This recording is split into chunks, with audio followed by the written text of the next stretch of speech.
Olá pessoal, espero que esteja tudo bem com vocês e sejam bem-vindos a mais um tutorial. Bem, após uma pequena pausa nos nossos vídeos, voltamos com mais e melhores tutoriais. Hoje trago-vos um tutorial de uma montagem com dois sensores tipicamente utilizados em alarmes de incêndio, que são o sensor de infravermelhos ou de fogo e o sensor de fumo. Assim explicaremos o funcionamento e características destes tipos de sensores, como também de um Arduino Nano, sendo esta a primeira vez que falamos deste Arduino no nosso canal. Este é muito útil e versátil, pois apesar de ter uma dimensão reduzida, este tem praticamente todas as funcionalidades de um Arduino Uno. Iremos então utilizar os sensores de fogo e fumo para criar uma montagem simples de um alarme de incêndio. Estes sensores irão monitorizar uma área, verificando se nesta há algum fogo ou incêndio. Sempre que ocorre algum fogo, este está associado à emissão de radiação infravermelha e à emissão de gases ou fumos. Estas emissões, ao serem detectadas, irão posteriormente ativar a sinalização luminosa e sonora, alertando assim que existe fogo na área. Caso queiram saber mais sobre outros tipos de sensores, vejam os tutoriais anteriores, onde são explicadas as suas características e funcionalidades. Já agora, vejam também as nossas playlists, onde estão os vídeos sobre alguns projetos já realizados, tanto em impressão 3D como em pequenos projetos onde aplicamos alguns conceitos explicados nos nossos tutoriais. Mas antes, vou falar-vos um pouco do Arduino Nano. Este é muito idêntico ao Arduino Uno, que apesar de ser muito mais pequeno, não significa que tenha menos capacidades ou funcionalidades. Este é constituído por apenas uma entrada mini USB, sendo esta utilizada para comunicação entre um PC e o Arduino, ao contrário do Arduino Uno, que tem uma entrada PGEC para alimentação e utiliza uma entrada USB Type-B, o que torna o Arduino Nano muito mais compacto. Os pinos de alimentação são exatamente os mesmos, com um pino de 3.3 volts, outro de 5 volts e dois pinos de ground, como também um pino de VIN, que permite alimentar o Arduino através de uma fonte externa entre 7 a 12 volts. Depois existem também 13 pinos de entrada e saída de sinal digital, em que TX1 e RX0 são os pinos 0 e 1, respectivamente. O pino 13 tem a particularidade de estar também ligado ao LED L, e 6 destes pinos têm também a funcionalidade de PWM, ou seja, Pulse Width Modulation. Além destes pinos, este Arduino contém mais 8 pinos de entrada de sinal analógico, tendo até mais 2 que o Arduino Uno. Por fim, está também inserido na placa um botão de reset, para reiniciar o Arduino sempre que necessário. Vamos então à montagem. Em primeiro lugar, precisaremos de uma breadboard, onde vamos montar um Arduino Nano, de forma a facilitar a montagem do resto dos componentes. Depois, colocamos as ligações de distribuição das alimentações positiva e negativa, sendo estas fornecidas pelo Arduino. De seguida, inserimos o nosso sensor de infravermelhos e ligamos as suas alimentações. Este tipo de sensor detecta o fogo através da emissão de luz infravermelha, produzida pela chama do fogo. No entanto, este sensor tem duas formas de transmitir a informação de detecção de fogo ao Arduino. Uma em forma de sinal digital através do pino D0, ou seja, nível alto 1 e nível baixo 0, e a outra sob a forma de um sinal analógico, que pode variar entre o valor de 0 e 5 volts, através do pino A0. Para já, iremos explicar o funcionamento dos sensores com a saída sob a forma de sinal digital. Assim, ligamos a saída D0 do sensor a um dos pinos digitais do Arduino. Neste caso, o pino foi o pino D3. Agora colocamos na montagem o sensor de fumo e ligamos as respectivas alimentações. Este tipo de sensor detecta o fumo através de partículas que se encontram no ar. Assim, ligamos o seu pino de saída digital ao pino de entrada D2 do Arduino. No caso dos sensores detectarem um incêndio, é necessário alertar ou avisar, e para isso utilizaremos um buzzer para produzir um sinal sonoro, sendo necessário ligar as suas alimentações e ligamos o pino de entrada do buzzer a um dos pinos de saída digital, sendo o selecionado o pino D12. Como avisos luminosos, utilizamos dois LEDs, um LED amarelo e outro vermelho, sendo um para cada sensor. Assim, se o sensor de fogo for ativado, é ligado o LED amarelo. Se por outro lado, se o sensor de fumo for ativado, é ligado o LED vermelho. Sendo estes ligados às saídas de sinal digital do Arduino, os pinos D10 e D11 respectivamente. E pronto, terminamos a montagem ligando o cabo mini USB, sendo agora apenas necessário carregar o código no Arduino. Para carregar o código, abrimos o programa do Arduino e como o Arduino desta montagem é um Arduino Nano, teremos de configurar o programa para este tipo de Arduino. Para isso, teremos de abrir o separador Ferramentas e selecionar no menu Placa o Arduino Nano. Depois em processador, escolhemos o Atmega 328B Old Bootloader. Por fim, a respectiva porta de comunicação. Vamos então passar ao código. Em primeiro lugar, criamos variáveis de números inteiros, sendo uma para cada componente utilizado na montagem. Estes são o buzzer, os dois LEDs de aviso e os nossos dois sensores.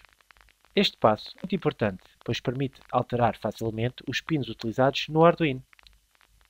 Depois, na função Setup, definimos estes pinos como entradas ou saídas, através da função PinMode, colocando as palavras Out ou Input, dependendo da função que este pino irá realizar. Na função Loop, colocamos as condições que permitem atribuir as funcionalidades do nosso alarme de incêndio.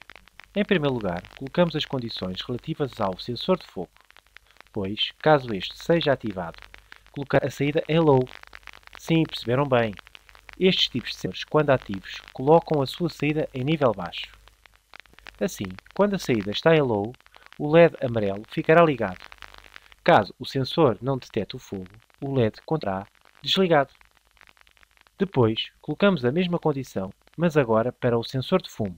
No entanto, o LED controlado será o LED vermelho, ficando também desligado se não for detectado fumo, e ligado se o sensor for ativado. O buzzer só será ligado caso ambos os sensores sejam ativados. Para isso, colocamos as duas condições mencionadas acima, unidas através de um operador lógico, AND, ligando ou desligando o buzzer se estas se confirmarem ou não. E pronto, terminamos o código. Agora vamos verificar os erros e depois enviar o código para o Arduino. Caso tenham dúvidas ou queiram saber mais sobre este tipo de pinos, vejam os tutoriais anteriores onde falamos sobre as suas funções e características. Já agora, subscrevam o canal e ativem as notificações para saber quando são partilhados novos vídeos.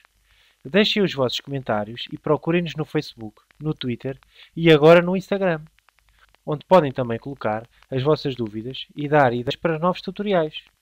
Procurem-nos e sigam-nos também através do site Instratables, onde estamos a colocar os nossos tutoriais e onde documentamos os nossos projetos, onde vocês podem seguir e construí-los passo a passo. Vamos então testar a montagem e o seu respectivo código. Para isso, colocaremos a nossa montagem direcionada para uma área que queremos que seja vigiada pelo nosso alarme. Neste caso, será uma zona com caixas de papelão. Agora, caso exista um incêndio, poderão aparecer chamas, o que produzir uma quantidade anormal de iluminação infravermelha, sendo assim detectada pelo nosso sensor de fogo, ativando consequentemente o LED amarelo. Logo depois aparecerá o fumo e quando este chegar ao nosso sensor será ativado o LED vermelho e assim confirma que é um incêndio, ativando então também o buzzer.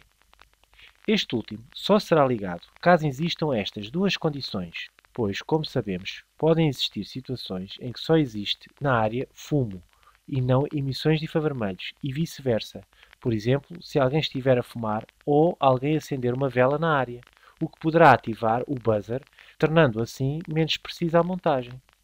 Atenção! Este é só uma pequena montagem de exemplo, sendo sempre necessário testar e ajustar a sensibilidade dos sensores para a área que queremos vigiar. Para ajustar a sensibilidade dos nossos sensores, basta rodar a resistência variável que estes têm incorporados. Assim, se rodarmos no sentido dos ponteiros do relógio, estes ficam mais sensíveis. Se rodarmos no sentido contrário, ficam menos sensíveis. Se, por outro lado, quisermos utilizar as saídas analógicas, teremos de substituir as ligações dos pinos digitais dos sensores. Assim, trocamos as saídas D0 pelas A0 e ligamos de seguida a lógica do nosso Arduino Nano. Neste caso, são os pinos A6 e A7. O resto da montagem ficará igual, sendo agora necessário alterar apenas o código no Arduino.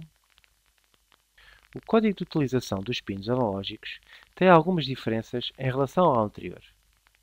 Além da óbvia alteração dos pinos dos sensores, também são criadas variáveis para os valores de leitura e os respectivos valores de referência de forma que os avisos sejam ativados. Para que possamos verificar qual o valor está a ser medido pelos sensores, iniciamos a comunicação serial na função setup, sendo depois possível verificar estes valores através do monitor serial. Depois, na função loop, colocamos as condições para cada um dos sensores, mas primeiro temos de realizar a leitura do sensor através da função analogRead, sendo neste caso a leitura do sensor de fogo. A seguir, imprimimos no monitor serial o valor dessa leitura, sendo possível verificar qual o valor medido instantaneamente através do sensor. Este passo é importante, porque só é possível estabelecer o valor de referência de alarme corretamente depois de sabermos qual o valor medido. O valor medido pode alterar consoante a utilização do sensor, e no caso deste sensor, a alteração de iluminação envolvente pode alterar esse valor. Assim, com esta aplicação, podemos colocar e definir o valor de referência mais preciso e aproximado do real, diminuindo as possibilidades de falsos alarmes.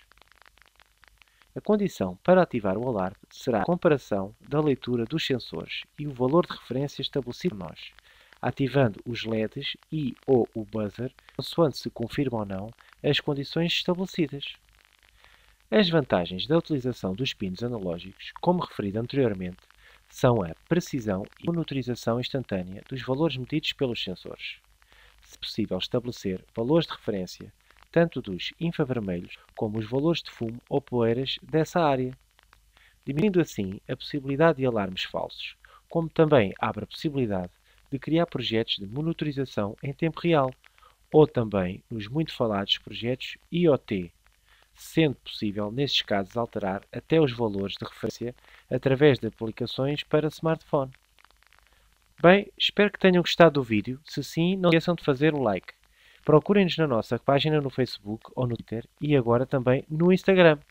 Não percam os próximos vídeos, onde iremos mostrar-vos um tutorial sobre um leitor de cartões de memória.